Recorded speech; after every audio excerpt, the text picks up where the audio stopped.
ఏదైనా సరే గంట కొట్టే చెప్పాలి. గంట కొట్టి చెప్తేనే సౌండ్ వినిపిస్తుంది గురుగారు. అది సాత్వికంగా చెప్తే ప్రతి ఒక్కళ్ళు చెప్తున్నాం, నో డౌట్, కాదంటలేదు. కమర్షియల్గా చెప్పినప్పుడే ప్రతి ఒక్కళ్ళకి ఎక్కడానికి అవకాశం ఉంటుంది. చదువుకునే రోజుల్లో బండ గుర్తు అంటామండి.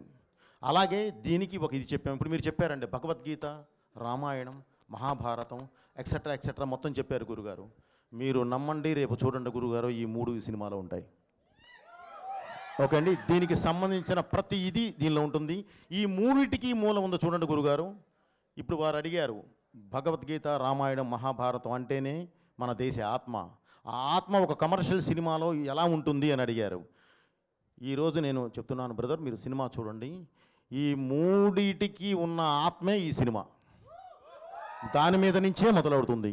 సో అందుకే చెప్పాను, ఇది ఈ దేశ ఆత్మ, ఈ దేశ పరమాత్మ, ఈ దేశ ధర్మం, ఈ దేశ ధైర్యం ఏంటి. రేపు సినిమా చూడండి సార్.